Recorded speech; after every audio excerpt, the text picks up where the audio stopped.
साईं ने शेर सां कोतो कागर कोरिए वेठो विञाई मस डोर त्याई दस जियाई अखर जुड़िया। अॼोकी हिन हमसरी अदबी रिहाण में तमाम ॾिसंदड़नि खे अस्सलाम वालेकुम। अॼोकी हिन अदबी वेहक में असां सां जेके शख़्सियत मौजूद है उहे कंहिं बि तारीफ़ जी मोहताज ना आहिनि, पर उन्हनि ताईं वधण खां अॻु में मां चाहियां थो त कुझु शयूं अवां सां शेयर कजनि जीअं असांजी हीअ अदबी रिहाण मुसलसल जारी रहे। हीअ अदबी वेहक कंहिं बि ख़ासि पर्टिकुलर माण्हूअ जे लाइ न आहे, या हिन में असांजा जेके बि ॾिसंदड़ आहिनि को बि अदब सां वाॻियल आहे ऐं उहो लिखंदड़ आहे, उहो बि असां सां राब्तो करे ऐं हिन रिहाण में शरीक थी सघे थो। असां वटि फ़िकिर आहे, पर तख़लीक़ जो सफ़र उन लिहाज़ जो न आहे जंहिंजे करे असां हीअं ॾिसूं था त असां वटि तख़लीक़ उन मयार जी नथी थिए जेका जटादार हुजे, जेका ईंदड़ वक़्त में बि सगारी हुजे, जंहिंखे असीं वरी कंहिं प्लेटफॉर्म ते वेही करे कोट करे सघूं। उन जा कहिड़ा सबब आहिनि, उन जे पोयां कहिड़ियूं मजबूरियूं आहिनि, उहे सभु अॼु डिस्कस कंदासीं उन महिमान सां जंहिं पंहिंजो पाण खे अदब जे मैदान में मञरायो आहे। उहो मुसलसल सीरियस कमु करे पियो ऐं हुननि जो कमु अदब जी हिकिड़ी ख़ासि जनरा फिक्शन ऐं फिक्शन खां पोइ शॉर्ट स्टोरी ऐं नॉवल ते आहे। असां वटि अॼोकी हिन वेहक में जेके ख़ासि महिमान आहिनि, अख़्तर हफ़ीज़ आहिनि। ताज़ो ई हुननि खे सिंध पब्लिशर्स कमीशन जो इम्तिहान पास करे लेक्चरर जी पोज़ीशन वरिती आहे, जेका ॾाढी ख़ुशाइनि ॻाल्हि आहे। सो अख़्तर हफ़ीज़ खे असां वेलकम कयूं था पंहिंजे हिन प्रोग्राम में। ऐं हाणे पंहिंजे सवालनि जो सफ़र जेको आहे उहो शुरू कंदासीं। ऐं पहिरियों ई सवाल जेको आहे उहो इहो आहे त असां वटि शॉर्ट स्टोरी लिखिजी रही आहे, लिखिजे पई, पर उन जे मयार खे छा भला असीं कंहिं बि वॾे प्लेटफॉर्म ते कोट करे सघूं था? इन जे पोयां कहिड़ा सबब आहिनि जंहिंजे करे सगारी कहाणी न पई लिखी वञे, ऐं जेकॾहिं नथी लिखी वञे त उन जे पोयां कहिड़ा सबब असबाब आहिनि जेके अख़्तर हफ़ीज़ असां सां अॼु शेयर कंदा। अख़्तर हफ़ीज़ तव्हांजी वॾी महिरबानी वक़्तु ॾियण जे लाइ। सो अख़्तर, पहिरियों सुवालु तव्हां खां इहो आहे त असां वटि शॉर्ट स्टोरी उन मयार जी अॼु जेकॾहिं नथी लिखी वञे त उन जे पोयां सबब कहिड़ा आहिनि? ॾिसो, शॉर्ट स्टोरी या पाण जंहिंखे मुख़्तसर कहाणी चऊं था, पहिरीं ॻाल्हि इहा आहे त तव्हां मयार कहिड़ो था तय करियो। जेकॾहिं तव्हां उनखे आलमी मयार था सम्झो, या उनखे घणो करे इहो सुवालु थींदो आहे त छा असांजी कहाणी जेका आहे उहा आलमी मयार जी आहे, त उते सदाईं मुंहिंजो इहो सुवालु हूंदो आहे त आलमी मयार ते कीअं थियो आहे ऐं उहो कंहिं तय कयो आहे। पहिरीं ॻाल्हि इहा त हर आलमी मयार जी शइ पहिरीं मक़ामी हूंदी आहे। तव्हां दुनिया जूं जेके बि वॾियूं वॾियूं कहाणियूं आहिनि या जेके शाहकार अफ़साना आहिनि, उहे उतां जी मक़ामी सेटिंग में लिखियल आहिनि। पोइ तर्जुमे जी सूरत में दुनिया ताईं पहुता आहिनि उहे अफ़साना, ऐं असां ताईं पहुता आहिनि। सिंधी में बि तर्जुमा थिया, पोइ असां उन्हनि खे पढ़ियो। हिन वक़्तु बि सिंधी अदब में जेका कहाणी आहे, आउं सम्झां थो त उहा सिंध सां लाॻापियल मसइलनि, इंसानी नफ़्सियात सां लाॻापियल मुंझारनि ऐं समाज में मौजूदु जेके बि मसइला आहिनि उन्हनि खे उहा एड्रेस करे थी। मिसाल तौरु तव्हां नसीर कुंभर जूं कहाणियूं पढ़ो त उहे असांखे थर जी सेटिंग में मिलंदियूं ऐं उहे उतां जे मक़ामी मसइलनि बाबति असांखे ॿुधाइनि थियूं। शबीर निज़ामाणी आहे, उन जो किताबु जेको आहे आख़िरी नाच, उहो जेकॾहिं तव्हां पढ़ंदो त तव्हांखे उन में ॿाराड़ी जा मंज़र नज़र ईंदा, ॿाराड़ी जे माण्हुनि जा मसइला नज़र ईंदा, ऐं उन्हनि किरदारनि जूं कहाणियूं नज़र ईंदियूं या पढ़ण लाइ मिलंदियूं जेके मुख़्तलिफ़ नफ़्सियाती डिसऑर्डर्स जा शिकार आहिनि। उन खां पोइ तव्हां हमीद अबड़े जूं कहाणियूं जेके आहिनि उहे जेकॾहिं तव्हां पढ़ो था त उन में बि तव्हांखे मक़ामियत जो साॻियो ई रंग मिलंदो जेको सिंध जो रंग आहे, जेको सिंधी माण्हुनि जे मसइलनि जो उपटार करे थो। ऐं अकबर सूमरो हिकु सीनियर कहाणीकार आहे जेको अञा ताईं कहाणी लिखंदो पियो अचे। माज़ी में बि हुन शानदार कहाणियूं लिखियूं आहिनि। साईं ग़ुलाम नबी सूमरो आहे, उनखे तव्हां नथा विसारे सघो, उहो बि सिंधी कहाणी जो हिकिड़ो अहम नालो आहे। हफ़ीज़ कुंभर रहमतुल्लाह माञोठी, इन्हनि अञा ताईं कहाणी लिखणु कोन छॾी आहे। अमर लिगारिया उहो कहाणी लिखी रहियो आहे। अहिड़ी रीति हिकिड़ी तव्हां चई सघो था त सिंधी में कहाणी लिखंदड़नि जी हिकिड़ी पूरी गैलेक्सी आहे जंहिं पंहिंजो कहाणी सां रिश्तो अञा ताईं कोन छॾायो आहे। ऐं आउं सम्झां थो त हाणे जेका सिंधी कहाणी अॼु लिखी पई वञे उन में नौजवान नसुल बि आहे, उन में सीनियर असांजा कहाणीकार बि शामिलु आहिनि ऐं हिन वक़्तु मुख़्तलिफ़ जेके ग्रुप्स ठहियल आहिनि कहाणीकारनि जा जिते कहाणियूं शेयर थियनि थियूं एसि ताईं जो कहाणियुनि जूं मुख़्तलिफ़ बहकूं थियनि थियूं, पोइ उन में बहितरीनु कहाणियुनि खे इनाम बि ॾिना वञनि था या इहो ऐलान कयो वञे थो त फलाणी कहाणी जेका सा उहा बहितरीनु कहाणी करार ॾिनी वई। कहाणी कॉन्फ्रेंसूं थियनि थियूं। गुज़िरियल साल ई सांगड़ जी अदबी संगत जेका कहाणी कॉन्फ्रेंस कराई हुई उन ते न फ़क़ति कहाणीकारनि खे कहाणियूं पढ़ायूं वयूं पर कहाणियुनि ते वरी तनक़ीद बि कराई वई हुई। हिकिड़े कहाणीकार जेकॾहिं कहाणी पढ़ी पए त ॿियो जेको कहाणी ते जेको तज्ज़ियो जेको पेश कयो वियो उहो कंहिं तनक़ीद निगाह पारां पेश कयो। त इहो चवणु त कहाणी लिखिजे कोन पई या मयार न आहे, आउं इन ख़्याल सां इतफ़ाक़ नथो करियां। मसइलो इहो आहे त असीं उन कहाणी ॾांहुं केतिरो संजीदा आहियूं, असां वटि कहिड़ा अहिड़ा प्लेटफॉर्म्स आहिनि जिते उन कहाणी खे पेश करे सघिजे थो। असां वटि रिसालनि जी खोट आहे, असां वटि अख़बारी सुफ़नि जी खोट आहे, इन करे तव्हां ॾिठो हूंदो त असांजी कहाणी या त जेको किताब छपाइण जी हैसियत रखे थो किताबी सूरत में थो आणे या वरी वधि में वधि फेसबुक ते रखंदो आहे या व्हाट्सएप ग्रुप्स जेके आहिनि कहाणीकारनि जा उन्हनि में उन्हनि जी वंड थींदी आहे। त इन करे आउं सम्झां थो त कहाणी जो सफ़र त जारी आहे पर उहा कहाणी पढ़ी केतिरी थी वञे उहो वरी असांजी पंहिंजी हिकिड़ी समाजी ज़िम्मेवारी आहे या असांजो पढ़ंदड़ हल्को आहे उन ते छॾियल आहे। उन जो रवैयो हिकिड़े कहाणीकार ॾांहुं ऐं जेका कहाणी लिखी पई वञे उन ॾांहुं कहिड़ो आहे या जेको कहाणी ते तनक़ीद करणु चाहे थो को माण्हू को तज्ज़ियो पेश करणु चाहे थो उहो उनखे कीअं थो ॾिसे। बिल्कुलु अख़्तर जी तमामु ज़बरदस्त ॻाल्हियुनि मां असां जेके 3-4 शयूं पिक कयूं ऐं जेके असांखे सम्झ में आयूं त जेको सभ खां पहिरीं मक़ामी अदब आहे उन ते तव्हांजी गिरफ़्त लाज़मी आहे। जेसि ताईं तव्हां पंहिंजे मक़ामी माण्हुनि वटि पंहिंजी मञता नथा मञायो तेसि ताईं तव्हां आलमी लेवल ते बि नथा पुॼी सघो।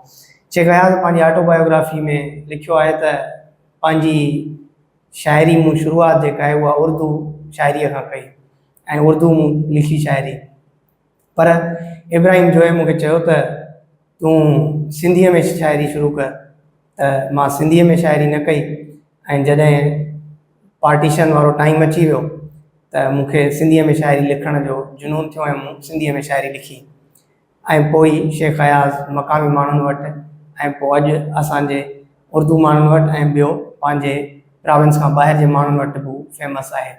ईअं ई इहो साॻियो ई केस राबिंद्रनाथ टैगोर सां बि थियो।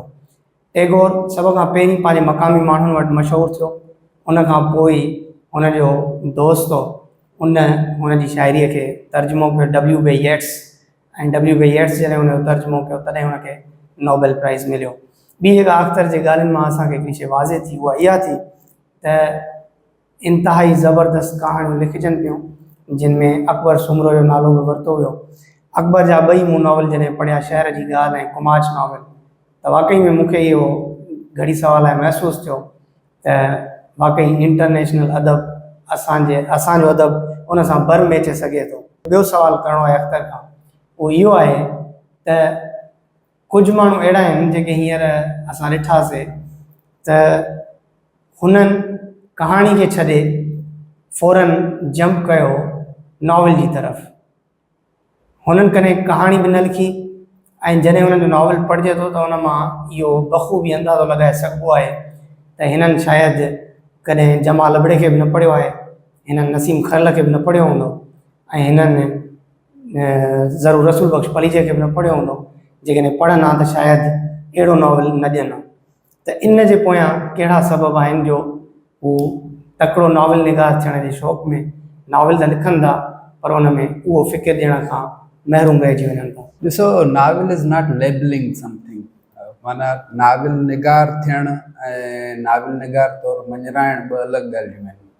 तव्हां जेकॾहिं नाविल लिखी पंहिंजो पाण खे इहो चवरायो था तव्हां नाविल निगार आहिया, त इन जो मतिलबु इहो न आहे त तव्हां को सुठा या आलीशान नाविल निगार थी विया। ऐं जीअं मुन्नू भाई चयो त तव्हां हिकु नज़म लिखी बि शाइर थी सघो था ऐं तव्हां सवें नज़म लिखी बि शाइर नथा थी सघो। वाह, बिल्कुलु ईअं ई तव्हां जेको सो 10 नाविल लिखी बि नाविल निगार नथा थी सघो, पर हिकिड़ो नाविल लिखी बि तव्हां नाविल निगार थी सघो था। उहो तॾहिं मुमकिन आहे जॾहिं तव्हां पहिरीं त तव्हां अफ़साने जो मुतालो कयो हुजे ऐं सुठा सुठा अफ़साना निगार या कहाणीकार पढ़िया हुजनि, तव्हां उन्हनि कहिड़नि कहिड़नि मौज़ुअनि ते लिखियो आहे, उन्हनि सभिनी बारीक बीनियुनि खे तव्हां महसूसु कयो हुजे, सम्झो हुजे। एसि ताईं जो कहाणी जो जेको आर्ट आहे, जेको फ़न आहे, उनखे सम्झण में तव्हांजी का कोताही न रही हुजे ऐं उन जा जेके जुज़ आहिनि जेके उन्हनि बाबति तव्हांखे सॼी ॼाण हुजे। ऐं ॿी ॻाल्हि इहा आहे त नाविल आउं चवंदो आहियां त नाविल लिखिबो न आहे, नाविल ते कमु थींदो आहे। नाविल जेको आहे उन जे लाइ तव्हांखे घण पासां जी महिनत करणी पवंदी आहे, तव्हांखे किरदार तख़लीक़ करणा पवंदा आहिनि, तव्हांखे किरदार डेवलप करणा पवंदा आहिनि, तव्हांखे प्लाट जेको आहे उहो जेको सो बहितर उन जी चूंड करणी पवंदी आहे, तव्हांखे जेको सो मौज़ूआती हवाले सां जेको कमु करणो पवंदो आहे उन ते महिनत करणी पवंदी आहे। उन खां सवाइ तव्हांखे जेको हिकिड़ी जेका नाविल जी अहम तरीन ॻाल्हि आहे उहा आहे the art of story telling जेको आहे उहो उन में लाज़मी हुजणु खपे। जॾहिं तव्हां अफ़सानूं लिखी उन्हनि शयुनि मां गुज़रिया ई न आहियो त तव्हां हिकदमि नाविल ॾांहुं जेको सो छाल ॾींदो त तव्हां उन में अलाए केतिरियूं कोताहियूं जेके आहिनि उहे तव्हांजूं ज़ाहिर थी पवंदियूं।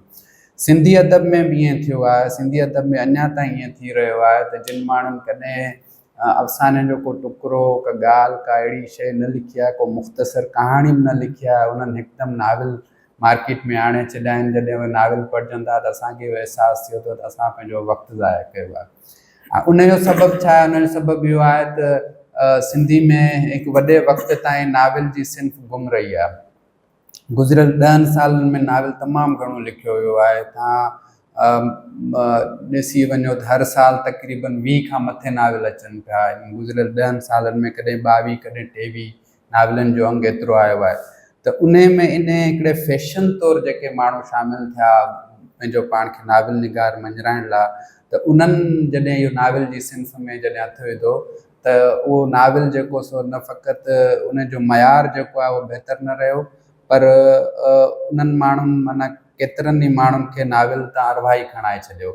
त आउं सम्झां थो त जेकॾहिं तव्हां नाविल जी सिंफ़ में को तजुर्बो करणु चाहियो था, लिखणु चाहियो था, त उन लाइ ज़रूरी आहे त तव्हां पहिरीं अफ़साने ते कमु करियो। तव्हां सुठा अफ़साना पढ़ो, तव्हां अफ़सानो लिखण जी कोशिशि करियो, तव्हां जेको मुख़्तसर कहाणियूं आहिनि उन्हनि ते कमु करियो। उन खां पोइ जेकॾहिं तव्हां वटि को सुठो मौज़ू आहे ऐं नाविल सां निभाए सघो था त पोइ नाविल लिखण में को ऐब न आहे। बाक़ी जेकॾहिं आङुर कटाए शहीद थियणो आहे त पोइ उहा ॿी ॻाल्हि आहे, पर नाविल हिकिड़ो थकाईंदड़ कमु आहे ऐं महिनत तलब कमु आहे। इन करे दुनिया में जेके बि वॾा वॾा नाविल निगार आहिनि या जिन खे अदब सां दिलचस्पी रखंदड़ माण्हू पढ़नि था, उन्हनि इहो ज़रूरु महसूसु कयो हूंदो त उहे केॾी महिनत था कनि। उहे सालुनि जा साल हिकिड़े नाविल ते लॻाईंदा आहिनि।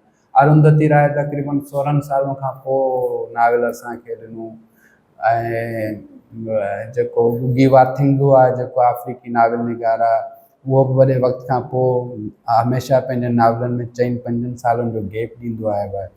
ईअं खोड़ सारा नाविल निगार आहिनि जेके उहे जॾहिं पंहिंजे नाविलनि ते कमु करणु शुरू कनि था त पोइ उन्हनि जा सभई पासा जेके आहिनि उन्हनि खे बहितर करण जी कोशिशि कंदा आहिनि। उहे किरदार निगारी ते कमु कंदा आहिनि, उहे स्टोरी टेलिंग ते कमु कंदा आहिनि, उहे उन्हनि मौज़ुअनि ते कमु कंदा आहिनि जेके उन्हनि जे समाज सां लाॻापियल आहिनि। त आउं सम्झां थो जॾहिं इहे शयूं हिकिड़े नाविल निगार वटि हूंदियूं त उहो हिकिड़ो बहितर नाविल असांखे ॾेई सघंदो। बिल्कुलु। असां हिन सॼी जेका गुफ़्तगू मां असांखे जेका शइ महसूसु थी उहा इहा थी त जेको फैशन पियो आहे, जेको रवाजु पियो आहे, उनखे फॉलो करण जे लाइ बग़ैर कुझु पढ़े, तहक़ीक़ कए, मुतालियो, मुशाहिदो, उन्हनि सभिनीनि खे बाएपास करे बसि आङुर कटाए शहीद थियणो आहे। इन जे करे इहे शयूं असांखे पढ़ण लाइ मिलनि थियूं ऐं पब्लिशर उनखे पब्लिश कनि था। जॾहिं क्वालिटीअ ते क्वांटिटी अची वञे तॾहिं अहिड़ियूं शयूं असां प्रोड्यूस कयूं था। जीअं अख़्तर ॾाढो ज़बरदस्त मिसाल ॾिनो त हिकिड़ो नज़म लिखी करे तव्हां शाइर थी सघो था। ईअं ई रशियन हिकिड़ो राइटर आहे जंहिं इसाक बेबिल रेड शेवली जे नाले सां शॉर्ट स्टोरीज़ लिखियूं। उन जे शॉर्ट स्टोरीज़ उनखे एतिरी मञता ॾेई छॾी जो उनखे ॿिए कंहिं किताब लिखण जी ज़रूरत ई न पई। अॼु जे असांजे नौजवान नसल खे इहो ई मैसेज आहे त सदाईं क्वालिटी जो ख़्यालु रखियो वञे बजाए जो क्वांटिटी खे तरजीह ॾिनी वञे। तव्हांजी क्वालिटी एतिरो असरु ऐं एतिरो आवाज़ु छॾींदी जो उहा वरियनि ताईं पढ़बी रहंदी, पर जेकॾहिं अगरि क्वांटिटी वधीक आहे त उनजो को बि असरु रसूख़ न रहंदो। असां हींअर ॿिए सुवाल तरफ़ वधंदासीं त असां वटि तर्जुमे जो कमु तमामु घटि पियो थिए। मिसाल जिन जा अख़्तर नाला वरिता, exactly I second is thought कि हुन ॾाढो सुठे नमूने सां उन्हनि माण्हुनि खे पढ़ियो आहे ऐं ॾाढो गहराईअ सां पढ़ियो आहे। बाक़ी जॾहिं तव्हां नसीर कुंभार जूं, अकबर सुमरो जूं ऐं उनखां अलावा तव्हां शबीर निज़ामाणी जूं शॉर्ट स्टोरीज़ पढ़ो था, अमर लगारी जूं, त वाक़ई इहो महसूसु थिए थो त असां वटि वाक़ई सुठो अदब तख़लीक़ थिए पियो ऐं उहो कोट करण जहिड़ो आहे बि सही। हाणे उन में असांखे इहो आहे त पंहिंजो मैसेज पहुचाइण जे लाइ असांखे मीडियम ऑफ कम्युनिकेशन चेंज करिणो पवंदो। असां पंहिंजूं शॉर्ट स्टोरीज़, पंहिंजो हीउ जेको अदब आहे उनखे तर्जुमो करिणो पवंदो ऐं उन तर्जुमे जे लाइ असां वटि इदारा जेके कमु कनि पिया उन्हनि खे थोरो एफिशिएंट कमु करिणो पवंदो। जेसिताईं उहे एफिशिएंट न थींदा तेसिताईं असां एतिरो कमु न करे सघंदासीं जेतिरो असां वटि कमु रुकियो पियो आहे। डॉक्टर रसूल मेमण जहिड़ो नॉवल निगार अहिड़ो नॉवल निगार आहे जेको तव्हां पंहिंजे चइनी प्रोविंसिस में उनखे हर जॻह ते वेही कोट करे सघो था, पर मसइलो इहो आहे त वरी बि उनजो कमु तर्जुमो न आहे थियो। त अख़्तर खां मुंहिंजो इहो ई सुवालु आहे त तर्जुमे करण जे लाइ असां वटि छा इदारा कोन्हनि या उन्हनि इदारनि में कमु आहे कोन या इन्हनि कमनि खे तरजीह नथी ॾिनी वञे? इदारा त असां वटि आहिनि। मिसाल तौर अदबी बोर्ड आहे असां वटि, ट्रांसलेशन ब्यूरो कुझु इब्राहिम जोयो, मोहम्मद इब्राहिम जोयो ट्रांसलेशन ब्यूरो खुलियो आहे, लैंग्वेज अथॉरिटी आहे। इहे चेयर्स आहिनि जेके असांजूं मुख़्तलिफ़ यूनिवर्सिटीज़ में क़ाइमु थियल आहिनि। पर मसइलो इहो आहे त उन्हनि जूं तरजियूं कहिड़ियूं आहिनि। हाणे सिंधी में जेको फिक्शन या सिंधी में जेको नावेल असां वटि हेसि ताईं मौजूदु आहे उन ते इनफ़रादी तौर ते माण्हू कमु कनि था, पंहिंजे लेखे तर्जुमा करे छपाइनि था या ॿी ॿोली मां, अंग्रेज़ी मां या कंहिं ॿी ॿोली मां तर्जुमो करे छपाइनि था, पब्लिशरनि खे ॾियनि था। हेसि ताईं जो मूं पाण बि पंहिंजे लेखे ई तर्जुमा कया आहिनि, त मूंखे कंहिं इदारे हायर कोन कयो आहे हेसि ताईं। त इहो कमु इदारनि जो आहे त उहे अहिड़ा माण्हू जेके आहिनि उन्हनि खे इहे कमु ॾियनि तर्जुमे जा, जिन खे ॿोली ते बि सुठी गिरफ़्त हुजे ऐं जिन जो तर्जुमो सुठो हुजे। त आउं सम्झां थो त असांजो उहो अदब जेको हेसि ताईं फ़क़ति सिंधी या थोरो थको उर्दू में तर्जुमो थियो आहे उनखे अंग्रेज़ी में जेकॾहिं असीं तर्जुमो करण में कामयाबु थी वञूं त खोड़ सारियूं शयूं आहिनि जेके अदब सां लाॻापियल आहिनि, उहे ॿी दुनिया ताईं पहुची सघनि। त उन में आउं सम्झां थो त मोहम्मद इब्राहिम जोयो ट्रांसलेशन ब्यूरो जेको आहे उनखे अहम किरदारु अदा करणु घुरिजे, सिंधी अदबी बोर्ड खे करणु घुरिजे। ऐं एसि ताईं जो कंहिं ज़माने में इहो हूंदो जो जेको रशियन अदब हूंदो या चीनी अदब हूंदो उहो असां ताईं तर्जुमो थी पाणे पियो पहुचंदो हो। इदारा कराईंदा हुआ, उन्हनि जा हिकिड़ा ख़ासि तर्जुमे जा इदारा हूंदा, उन्हनि ते इहा ज़िमेवारी रखियलु हूंदी। पर हाणे जीअं त असां वटि उहे शयूं कोन रहियूं आहिनि, इन करे असांजो जेको सिंधी अदब जेको आहे, आउं त इहो बि चवणु चाहींदुसि त जेके असां वटि 4 मुख्य ॿोलियूं आहिनि, पछतो आहे, बलोची आहे, पंजाबी आहे या सिंधी आहे, इन्हनि जो पाण में को अहिड़ो हिकिड़ो कोलेबोरेशन हुजे जो उहे पंहिंजूं शयूं इन्हनि ॿोलियुनि में तर्जुमो कनि जेके हिते ॻाल्हायूं वञनि थियूं। इन सां बि असीं घणो जेको सो हिक ॿिए सां लह विचड़ में अची सघूं था ऐं हिक ॿिए जे अदब बाबति असीं ॼाणे सघूं था। पछतो में छा पियो लिखियो वञे, पंजाबी में कहिड़ी शइ जेका आहे उहा वधीक सुठी पई लिखी वञे, सिंधी में छा आहे। त आउं सम्झां थो त इहो कमु इदारती सतह ते वधीक बहितर थी सघे थो। इनफ़रादी तौर ते माण्हू पंहिंजी दिलचस्पी लाइ करे सघे थो, पर इदारा जॾहिं इन खे हिकिड़ी असाइनमेंट तौरु खणंदा या ज़िम्मेवारी तौरु खणंदा त उहो न रुॻो हिन मुल्क बल्कि हिन मुल्क खां ॿाहिरि बि जॾहिं असांजो अदब पहुचंदो त उन्हनि खे इहा ख़बर पवंदी त असां वटि छा लिखियो पियो वञे। मिसाल तौरु इंडिया में तर्जुमे जो ॾाढो तकिड़ो कमु थिए थो।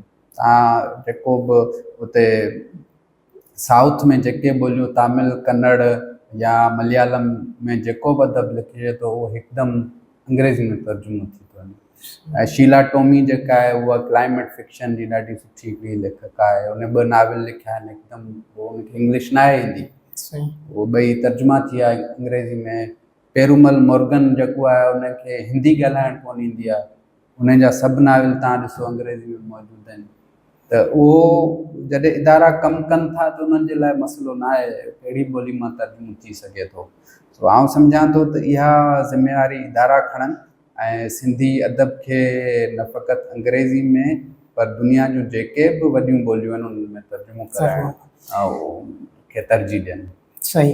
त असां जेको हिन गुफ़्तगू मां सम्झोसीं उहो इहो ई आहे त इदारा जेसिताईं पंहिंजे तरजीहातुनि में इन्हनि शयुनि खे पंहिंजी पहिरीं तरजीह न रखंदा तेसिताईं असां वटि असांजो जेको बहितरीनु अदब आहे उहो ॿियनि ॿोलियुनि ताईं न पहुची सघंदो।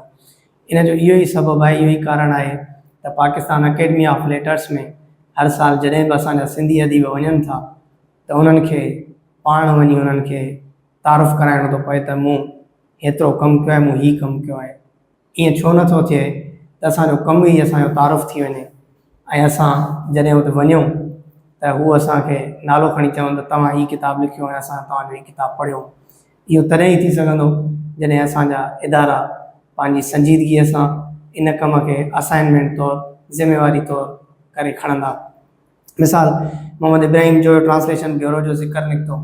हाणे हिन वक़्तु का बि शइ घुजी कोन्हे का, हींअर सोशल मीडिया जो ज़मानो आहे। मूं कुझु लेखकनि जा अहिड़ा राया पढ़िया जिन खे अमाउंट जेको हुन तय थियल हो उहो अमाउंट बि ॾिनो न वियो ऐं उन्हनि खां तर्जुमो बि करायो वियो। त इहा जेका वेसाघाती थिए थी या हीअ जेको अनप्रोफेशनल एटीट्यूड आहे इन खां असांखे हाणे निकिरणो पवंदो, छो त का बि शइ लिखणी न आहे ऐं हर शइ साम्हूं अचे थी। उनजे करे बहितर आहे त असांजा इदारा इन शइ खे पंहिंजी ज़िम्मेवारी सम्झनि। गॾोगॾु पंहिंजी हिन अॼोकी गुफ़्तगू खे वाइंड अप कयूं था ऐं हूंदासीं ॿी विहक में कंहिं ॿिए बहितरीनु शख़्सियत सां। ऐं तव्हां जेकॾहिं पंहिंजी ॻाल्हि रखणु चाहियो था या असांजे हिन प्रोग्राम में शरीक थियणु चाहियो था त हेठि ॾिनल नंबर ते राब्तो कंदा ऐं कमेंट्स में पंहिंजा राया ज़रूरु शेयर कंदा। तव्हां सभिनी जी वॾी महिरबानी। Thank you so much.